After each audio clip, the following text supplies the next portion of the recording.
Laissez-moi vous dire quelque chose qui pourrait piquer un peu. Certaines des personnes qui vous applaudissent prient en réalité pour votre chute. Et ce qui fait le plus mal, c'est que parfois, ce sont ceux en qui vous aviez le plus confiance. Voyez-vous, tout le monde autour de vous ne veut pas vous voir réussir. Certains veulent vous garder près, non pas parce qu'ils vous aiment, mais parce qu'ils veulent une place au premier rang pour assister à votre destruction. Et ceux que vous devez surveiller de plus près sont ceux qui portent la gentillesse comme un costume, mais ont du poison dans la langue. Mais aujourd'hui, nous arrachons le masque. Aujourd'hui, je vais vous dire la vérité. Ils espèrent que vous ne le découvrirez jamais. Car une fois que vous voyez les personnes toxiques pour ce qu'elles sont, elles perdent leur emprise sur votre vie. Alors, asseyez-vous bien, respirez profondément. Ces 8 secrets vont changer la façon dont vous regarderez les gens pour toujours. Ils ciblent votre force, pas votre faiblesse. Certaines personnes n'attaquent pas votre faiblesse, elles ciblent votre force. Et cela vous déroutera au début. Vous vous demanderez pourquoi quelqu'un qui prétend se soucier de vous vous fait toujours sentir si petit. Pourquoi il rappelle toujours votre passé. Pourquoi il minimise vos rêves, votre ambition, votre talent. Mais voici la vérité. Ils voient en vous quelque chose qui les effraie. Ils voient le feu que vous portez et cela menace le monde froid dans lequel ils se sont installés. Alors, au lieu de faire face à leurs propres insécurités, ils essaient de les projeter sur vous. Ils chuchotent des doutes là où il devrait y avoir des encouragements. Ils se concentrent sur vos défauts pour que vous ne vous concentriez jamais sur votre pouvoir. Ils veulent vous occuper à réparer ce qui n'est pas cassé. Car au moment où vous réalisez que vous êtes plus que suffisant, ils perdent le contrôle. Et ce n'est pas qu'ils ne voient pas votre valeur. Ils ne détestent pas vos défauts. Ils craignent votre force. C'est là la partie dangereuse. Ils la voient clairement. En fait, ils l'ont vu avant vous. C'est pourquoi ils se sont accrochés. C'est pourquoi ils ont essayé de ternir votre lumière, car votre potentiel mettait en lumière leur stagnation. Votre croissance exposait leur complaisance. Vous avez commencé à vous élever, et cela leur a rappelé qu'ils étaient restés immobiles trop longtemps.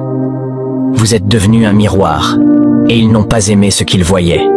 Alors, au lieu de s'élever avec vous, ils ont choisi de vous tirer vers le bas. Non pas parce que vous aviez tort, mais parce que vous aviez raison. Non pas parce que vous étiez faible, mais parce que vous étiez fort. Il y a une guerre silencieuse qui se produit lorsque vous entrez dans une pièce en étant pleinement vous-même. Les personnes qui n'ont pas géré leur propre peur se sentiront exposées par votre confiance, et elles ne le montreront pas toujours par la colère ou une jalousie évidente. Parfois, cela prend la forme de blagues enveloppées de sarcasme, de compliments à double tranchant, de doutes déguisés en préoccupation. Es-tu sûr que c'est réaliste? Ne te fais pas trop d'illusions. Tu agis différemment ces derniers temps. Ce ne sont pas des commentaires aléatoires. Ce sont des stratégies. Ce sont des armes utilisées par des gens qui se sentent plus en sécurité lorsque vous jouez petit. Parce que si vous dépassez la boîte qu'ils ont construite pour vous, vous pourriez les laisser derrière. Et ils préféreraient vous voir souffrir en silence, plutôt que d'affronter la douleur de leur propre reflet. Mais ne devenez pas amer, devenez sage. Commencez à écouter l'énergie derrière les mots que les gens prononcent. Remarquez qui applaudit quand vous gagnez et qui reste silencieux. Faites attention à qui soutient votre guérison et qui disparaît soudainement lorsque vous commencez à poser des limites. C'est là que la vérité se cache. Dans le silence, dans l'hésitation, dans le changement subtil lorsque vous décidez de vous aimer à haute voix. Les personnes toxiques n'ont pas besoin de vous briser. Elles ont besoin que vous soyez incertain, car lorsque vous êtes incertain, vous cherchez la validation. Et lorsque vous cherchez la validation, elles deviennent le fournisseur. C'est ainsi qu'elles gardent le contrôle. Non pas en enchaînant vos mains, mais en troublant votre esprit. Et lorsque vous commencez enfin à accepter votre pouvoir, leur peur devient plus forte. Pas en volume, mais en tactique. Ils redoubleront de manipulation. Ils trouveront de nouvelles façons de vous faire douter de vous-même. Soudain, vous êtes égoïste parce que vous dites non. Vous êtes arrogant parce que vous êtes confiant. Vous êtes ingrat parce que vous voulez plus. Il ne s'agit jamais de ce que vous avez fait. Il s'agit de ce qu'ils ne peuvent plus vous faire. Votre force les rend impuissants. Et les gens impuissants paniquent parce qu'ils ne savent pas aimer sans contrôler. Ils ne savent pas rester à moins d'être nécessaires. Et quand vous n'avez plus besoin d'eux, ils ne savent plus qui ils sont. Mais ne vous diminuez pas. Ne doutez pas. Votre force n'est pas le problème. C'est la solution. C'est ce qui vous sort des cycles qui vous ont épuisé. C'est ce qui vous protège de rester bloqué dans des endroits où votre esprit mourrait de faim. Et oui, cela mettra les gens mal à l'aise. Mais votre travail n'est pas de mettre les autres à l'aise avec leur propre stagnation. Votre travail est de devenir tout ce que Dieu vous a appelé à être. Même si cela signifie marcher seul pendant un certain temps, même si cela signifie être incompris. Même si cela signifie perdre des gens qui ne vous aimaient que lorsque vous doutiez de vous-même. Et comprenez bien ceci. Les personnes qui craignent votre force prétendront souvent qu'elles essaient de vous aider. C'est ainsi qu'elles restent proches. C'est ainsi qu'elles justifient le sabotage. Elles se positionneront comme des mentors, des amis, des amants. Mais observez leur schéma. Vous donnent-elles du pouvoir ou vous épuisent-elles? Vous poussent-elles en avant ou vous tirent-elles en arrière? Les attaques les plus dangereuses sont celles enveloppées d'affection. Celles qui ressemblent à de l'amour, mais qui vous laissent plus vide à chaque fois. Le véritable amour ne ressemble pas à de la suffocation. Le véritable amour ne vous demande pas de devenir moins. Il vous célèbre lorsque vous vous élevez. Il ne vous culpabilise pas de grandir. Vous ferez face à des moments où croire en vous semblera une trahison, où choisir la paix semblera une rébellion, où choisir la force vous fera vous sentir seul. Mais ces sentiments ne sont pas des signaux d'arrêt.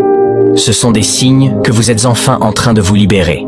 Les personnes toxiques sont douées pour transformer votre éveil en culpabilité.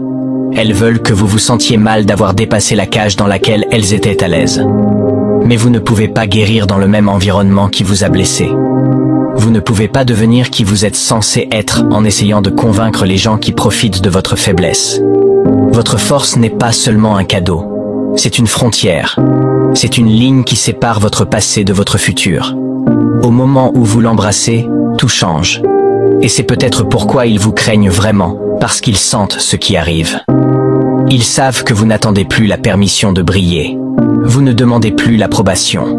Vous ne marchez plus sur des œufs autour de la vérité juste pour maintenir la paix. Vous avez goûté à votre propre potentiel et maintenant vous en voulez plus. Cette faim, ce feu, cette conscience de soi inébranlable, c'est ce qui les effraie. Parce que les gens qui possèdent leur force sont difficiles à manipuler. Ils sont difficiles à contrôler. Ils ne plient pas juste pour être aimés. Ils ne compromettent pas leurs valeurs pour éviter les conflits. Ils se tiennent debout même lorsque c'est inconfortable.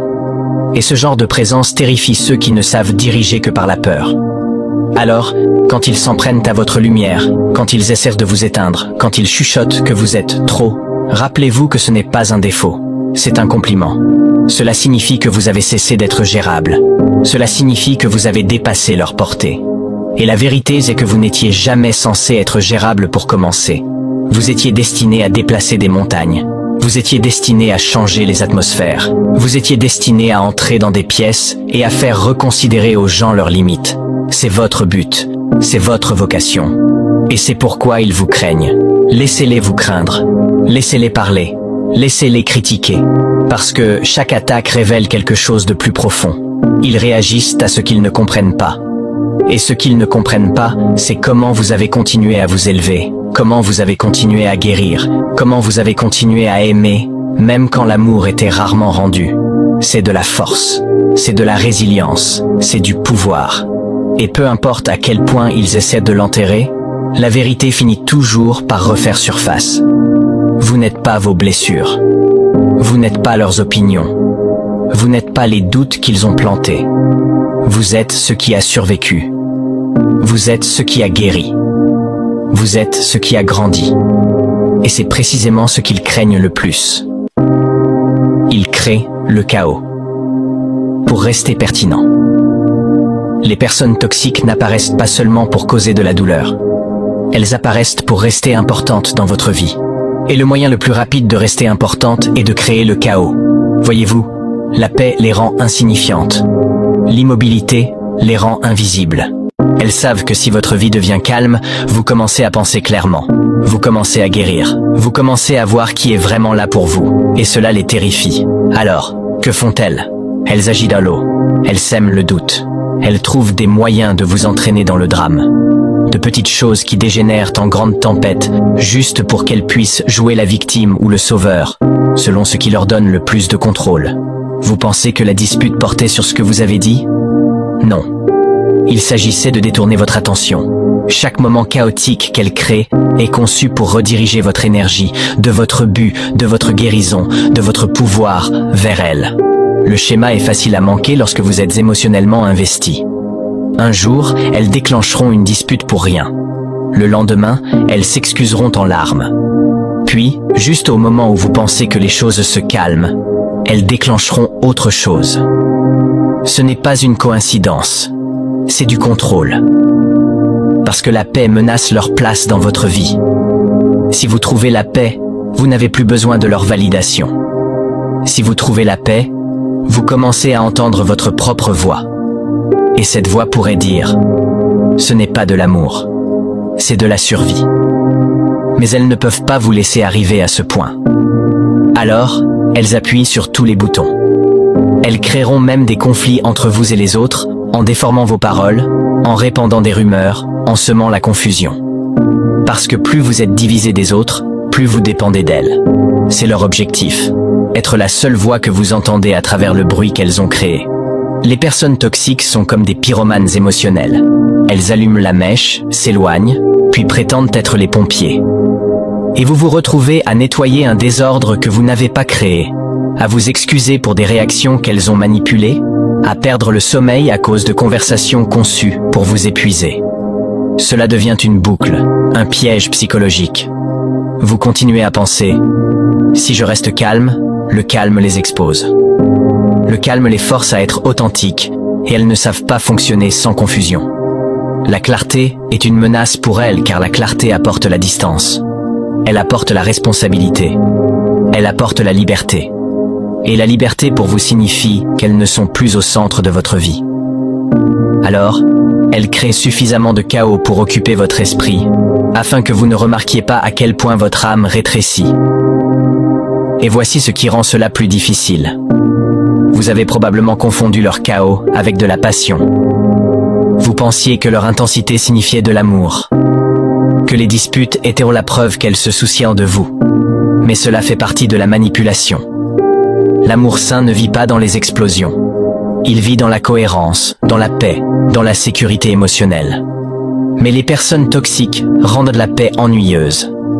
Elles vous entraînent à désirer l'adrénaline, à assimiler le dysfonctionnement à l'intimité. Donc, même quand les choses se calment, vous vous sentez mal à l'aise. Vous vous surprenez à vous demander « Est-ce que tout va bien ?» Non pas parce que les choses vont mal, mais parce que vous avez été conditionné à vivre en mode survie. Elles vous ont programmé à attendre les conflits, à anticiper la déception. Et une fois que cet état d'esprit s'installe, elles n'ont presque plus besoin d'essayer. Votre système nerveux fait le travail pour elles. Leur pertinence dans votre vie dépend de votre réactivité émotionnelle. C'est pourquoi elles savent exactement quoi dire pour vous faire réagir. Elles ne se battent pas loyalement. Elles se battent stratégiquement. Elles chronomètrent leurs coups quand vous êtes fatigué, quand vous êtes stressé, quand vous êtes vulnérable.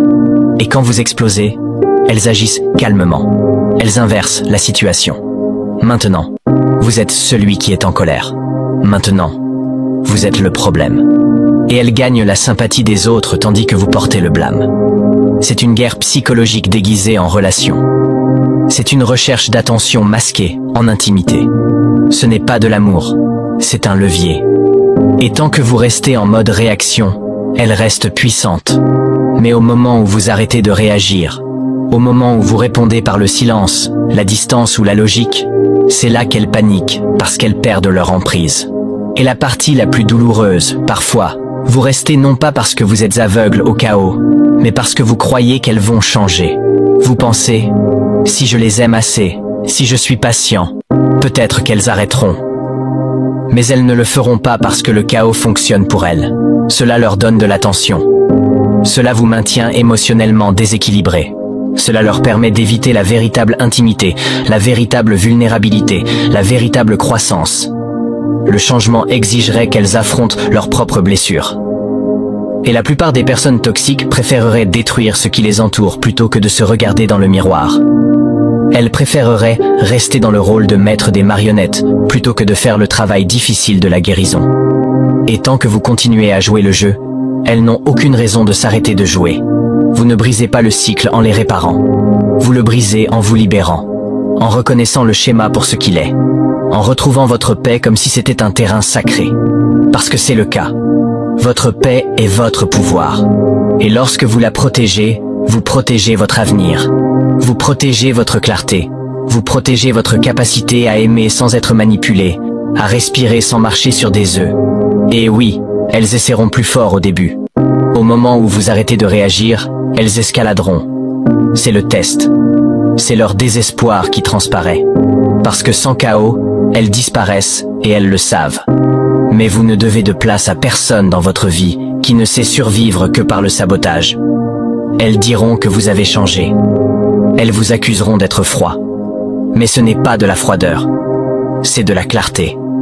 C'est de la force. C'est choisir la paix plutôt que la performance, parce que vous avez assez joué à essayer de maintenir la paix qu'elles ont constamment brisée. Maintenant, c'est à votre tour de décider quel genre d'amour vous autorisez dans votre vie. Et l'amour qui se nourrit du chaos n'est pas de l'amour. C'est une addiction. Et vous n'êtes pas là pour être accro au dysfonctionnement. Vous êtes là pour vous élever, pour guérir, pour respirer, pour faire l'expérience d'une paix qui ne vient pas avec des excuses, pour vous sentir en sécurité dans votre propre peau, dans votre propre esprit, dans votre propre maison. Et cela ne commence que lorsque vous cessez de laisser le chaos être la monnaie de la connexion. Laissez-les ressentir la distance. Laissez-les manquer les réactions. Laissez-les parler. Vous n'êtes pas là pour expliquer la paix à des gens accros au drame. Et chaque fois que vous choisissez l'immobilité, vous reprenez un morceau de votre pouvoir. Chaque fois que vous ne répondez pas à leur appât, elles perdent l'accès à votre énergie. Et lentement, elles s'évanouissent. Non pas parce qu'elles cessent d'être chaotiques, mais parce que vous cessez d'être disponible. Et c'est la différence. Vous n'avez pas à les combattre. Vous avez juste à cesser de les nourrir. Le chaos meurt quand vous cessez de lui donner une scène. Et quand il meurt, vous vivez. Vraiment vivre. Entier. Inébranlable. Libre. Il vous reflète pour vous manipuler. Il y a une vérité effrayante sur les personnes toxiques que la plupart des gens ne voient pas avant qu'il ne soit trop tard. Elles ne se présentent pas comme des destructrices. Elles se présentent comme des reflets. Elles vous étudient. Elles observent votre façon de parler, ce que vous aimez, ce que vous craignez. Puis, elles le deviennent. Non pas parce qu'elles apprécient qui vous êtes, mais parce qu'elles savent que l'imitation est le moyen le plus rapide de franchir vos murs. Vous ressentirez une connexion instantanée, comme si vous les connaissiez depuis toujours, comme si vous aviez trouvé votre âme sœur, votre flamme jumelle, votre pièce manquante. Mais ce que vous avez vraiment trouvé est un miroir poli à la perfection, conçu pour ne refléter que ce que vous voulez voir. La version d'elle dont vous tombez amoureux n'est pas réelle. C'est un personnage qu'elles ont créé à partir du plan de votre vulnérabilité. Elles prêtent attention à vos rêves et disent « moi aussi ». Elles imitent votre humour, vos croyances, votre rythme. Ce n'est pas une coïncidence. Ce n'est pas le destin. C'est de la manipulation sous sa forme la plus élevée. Car une fois que vous croyez que quelqu'un vous comprend au niveau de l'âme, vous baissez votre garde. Vous partagez plus. Vous faites plus confiance. Et c'est ce qu'elles recherchent. Pas votre cœur, mais votre accès. Elles veulent savoir ce qui vous émeut, ce qui vous brise, ce que vous fuyez. Parce qu'une fois qu'elles le savent, elles possèdent la carte. Et la possession est tout ce qu'elles ont toujours voulu. Pas l'amour, pas le partenariat, la possession. Car avec la possession vient le contrôle. Et avec le contrôle vient le pouvoir. Vous vous retrouverez à penser « elles me comprennent vraiment ». Mais ce que vous ne réalisez pas, c'est qu'elles ne comprennent que les parties que vous avez exposées. Elles ne vous ont pas rencontré dans vos tempêtes. Elles n'ont étudié que votre soleil. Alors, quand le masque finit par tomber, quand leur vrai moi transparaît à travers les fissures, cela vous choquera. Vous commencerez à vous demander ce qui leur est arrivé. Mais elles n'ont pas changé. Elles ont juste abandonné le jeu. La personne avec qui vous avez créé des liens n'était pas une personne. C'était une performance. Et cette réalisation peut briser complètement votre confiance en les gens. Parce que comment se remettre de quelqu'un qui prétend aimer les parties les plus profondes de vous, pour ensuite les utiliser contre vous? Les personnes toxiques utilisent le mimétisme pour accélérer l'attachement. C'est le jeu. Elles savent que la véritable connexion prend du temps, alors elles sonnent le travail et imitent à la place. Elles veulent se sentir irremplaçables pour vous le plus rapidement possible. Et rien ne semble plus puissant que d'être vu. Mais elles ne vous ont pas vu. Elles vous ont scanné, comme un prédateur apprenant les habitudes de sa proie. C'est calculé, intentionnel et impitoyable. Elles adoptent vos expressions, vos manières. Elles adoptent vos blessures et prétendent avoir survécu aux mêmes tempêtes. Et c'est si convaincant que même votre âme y croit. C'est ce qui le rend si dommageable. Parce que quand ça s'écroule, vous ne pleurez pas seulement la perte de l'amour. Vous pleurez la trahison de votre propre intuition. Cela ne commence pas par la cruauté. Cela commence par le confort. Elles deviennent votre espace sûr. Elles font écho à votre douleur avec juste assez de détails pour sembler authentiques. Elles disent les bons mots, racontent les bonnes histoires. Elles sont vulnérables, mais seulement dans la mesure où cela reflète votre vulnérabilité. Cela ressemble à la mort, mais c'est en réalité une performance. Elles ne se révèlent pas. Elles construisent une image. Et une fois qu'elles ont gagné votre confiance, cette image devient un levier. Maintenant, elles savent quoi dire pour vous culpabiliser. Quel ton utiliser pour vous faire douter. Quels rêves attaquer quand elles veulent éteindre votre lumière. Elles n'ont pas besoin de deviner ce qui vous fait mal. Elles le savent déjà parce que vous leur avez tout dit quand vous pensiez qu'elles étaient vous. Et quand la manipulation commence, elle est subtile. Elle n'explose pas. Elles érodent. Elles commencent à remettre en question des choses en lesquelles elles prétendaient croire. Elles agissent avec confusion face aux valeurs mêmes qu'elles prétendaient partager. Elles utilisent vos propres mots contre vous. Maintenant, c'est « tu disais ça » ou « tu as changé ». Mais ce n'est pas que vous avez changé, c'est qu'elles n'ont jamais été réelles. Et maintenant que leur masque glisse, elles ont besoin que vous croyiez que le problème, c'est vous. Que c'est vous qui êtes incohérent, que c'est vous qui réagissez de manière excessive. Parce que si elles peuvent vous convaincre de cela, elles peuvent rester. Elles peuvent continuer à tirer les ficelles, continuer à jouer le rôle juste assez longtemps pour drainer plus de ce qu'elles n'ont jamais gagné au départ. Le mimétisme crée également un sentiment de loyauté tordu. Parce que quand quelqu'un reflète votre essence, vous avez l'impression que le quitter, c'est vous quitter vous-même. Vous vous souvenez des conversations, des rires, des rêves partagés, mais ce à quoi vous vous accrochez est une illusion. Vous êtes fidèle à un écho. Et c'est ce qui rend la guérison si brutale avec ce genre de personnes. Ce n'est pas seulement un chagrin d'amour, c'est une confusion identitaire. Vous commencez à vous demander, est-ce que quelque chose était réel? Et la réponse est que les sentiments étaient réels, mais leur source ne l'était pas. Cette distinction est la clé de votre liberté. Vous n'étiez pas stupide, vous étiez une cible. Vous n'étiez pas aveugle, vous avez été trompé. Et ce n'est pas une honte à porter. Vous saurez qu'un miroir toxique agit lorsque vous commencez à perdre de vue votre propre voix. Lorsque vous cessez de faire confiance à votre instinct, lorsque vous vous retrouvez à chercher leur approbation avant d'agir. Ce n'est pas de l'amour, c'est du conditionnement. Ils vous ont tellement bien reflété que vous ne savez plus où vous finissez et où ils commencent. C'est le danger. Et ils aiment ça parce que tant que vous doutez de vous, vous ne partirez pas. Tant que vous remettez en question votre intuition, il reste pertinent. C'est une forme de piège psychologique qui vous laisse émotionnellement paralysé. Vous vous sentez lié par une connexion construite sur des mensonges, mais cela ressemble toujours à de l'amour. Et un amour construit sur des mensonges reste une cage. Même si les barreaux sont peints de jolis souvenirs, le mimétisme finit par se transformer en moquerie. Les choses qu'ils admiraient autrefois chez vous deviennent les choses mêmes qu'ils tournent en ridicule. Les rêves qu'ils partageaient avec vous deviennent des fardeaux. Votre croissance, votre guérison, votre indépendance, ces choses qui vous liaient autrefois les menacent maintenant.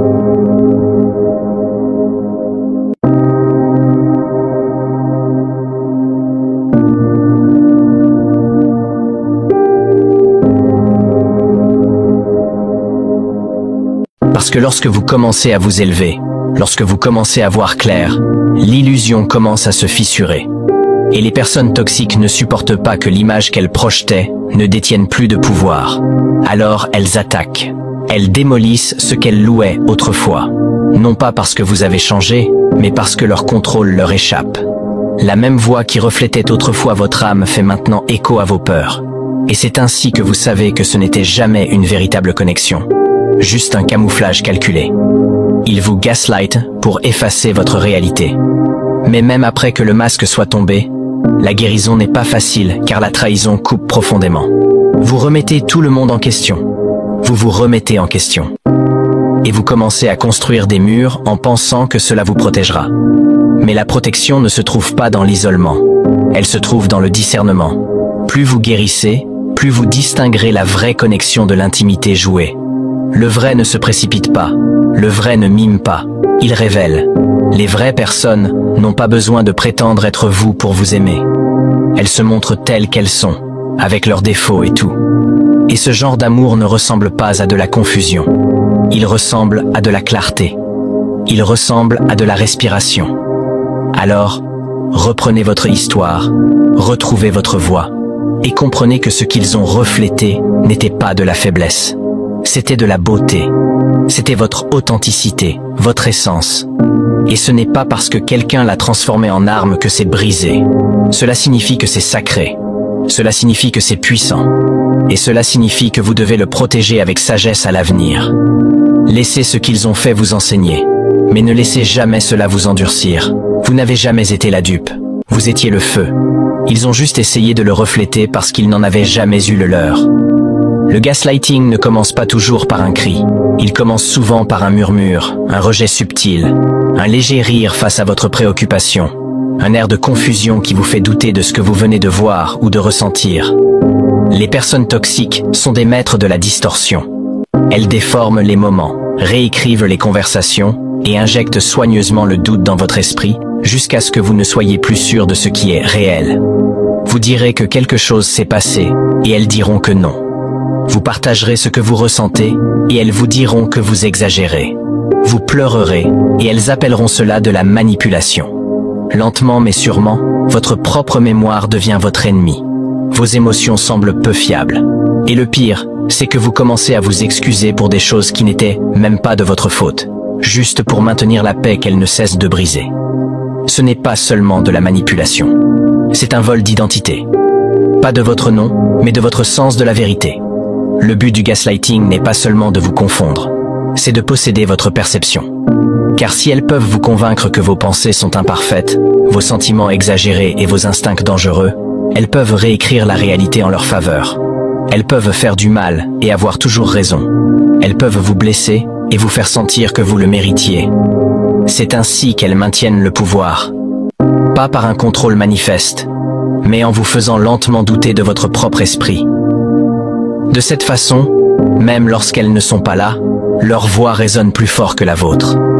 Ce n'est pas de l'amour, ce n'est pas de l'attention, c'est de la guerre psychologique. Cela commence par des phrases qui semblent inoffensives. Je n'ai jamais dit ça. Tu es juste sensible.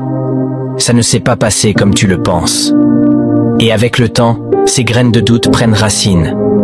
Vous commencez à douter de votre mémoire. Vous vous demandez si vous avez vraiment mal compris ou réagi de manière excessive. Elles vous font sentir coupable de même évoquer votre douleur. Elles ne réparent pas la blessure. Elles vous convainquent qu'elle a été auto-infligée. Et au moment où vous essayez de vous défendre, elles appellent cela du drame.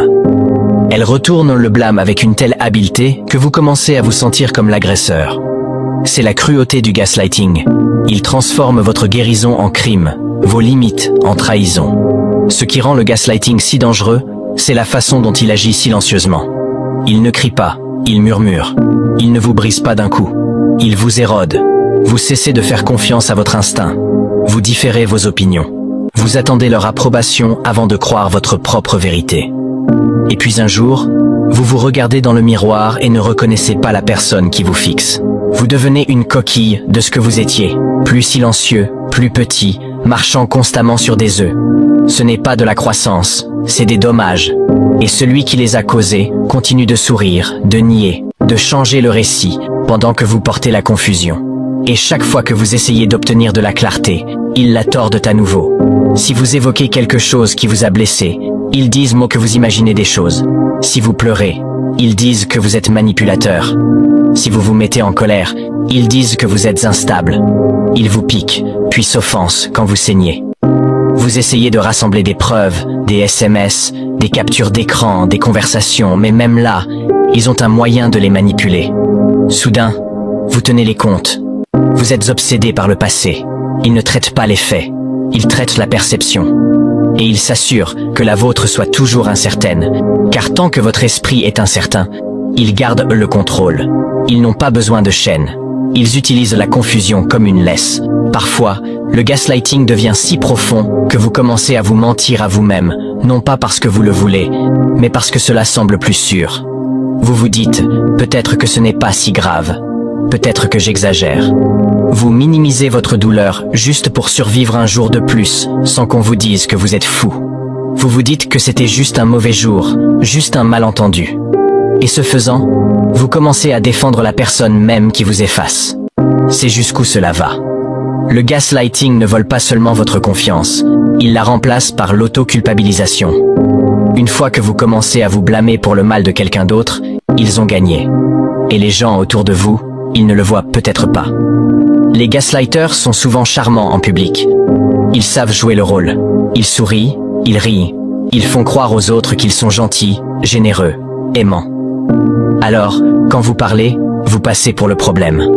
Vous semblez irrationnel, émotif. Ils ont déjà semé les graines dans l'esprit des autres, que vous êtes trop ou difficile à aimer. Alors, quand vous criez enfin à l'aide, il y a le silence.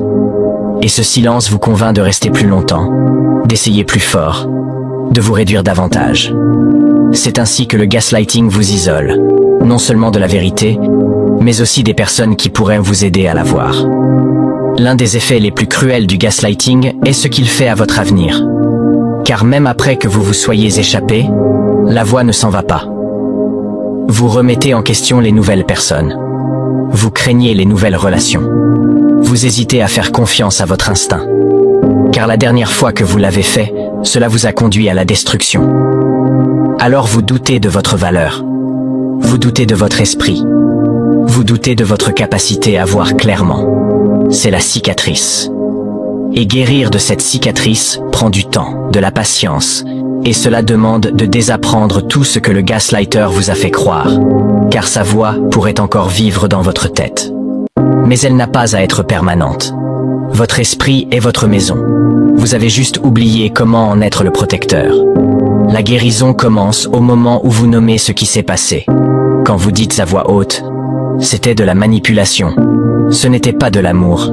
Ce n'était pas ma faute. » Dire la vérité dans l'espace où vous vouliez le silence est le premier pas vers la liberté. Et cette vérité vous secouera au début parce que cela signifie que vous devez faire le deuil du fantasme. Vous devez faire le deuil de la version de la relation que vous vouliez si désespérément qu'elle soit réelle. Mais dans ce deuil, il y a une renaissance. Vous commencez à reconstruire. Vous commencez à faire confiance à nouveau à votre voix, lentement, tranquillement, courageusement, jusqu'à ce qu'un jour vous ne tressailliez plus quand quelqu'un remet en question vos sentiments. Vous ne vous excusez plus d'avoir besoin de clarté. Vous ne vous réduisez plus pour vous conformer à la fausse version que quelqu'un d'autre a de vous. Et finalement, vous n'avez plus besoin des autres pour valider votre douleur. Vous n'avez plus besoin de quelqu'un pour confirmer ce que vous savez déjà. Vous vous tenez dans votre vérité, même si vous êtes seul. Parce que le gaslighter vous a déjà pris assez. Il a volé votre confiance, votre temps, votre paix. Mais il ne peut pas garder votre vérité. Elle est à vous. Et quand vous la revendiquez, tout change. Vos relations changent. Vos standards augmentent. Votre esprit se réveille. Et la personne que vous devenez après le gaslighting, cette personne est inébranlable. Non pas parce qu'elle ne ressent jamais de douleur, mais parce qu'elle a appris à se faire confiance à nouveau, même quand personne d'autre ne le fait. Maintenant, il est temps de vivre votre vérité.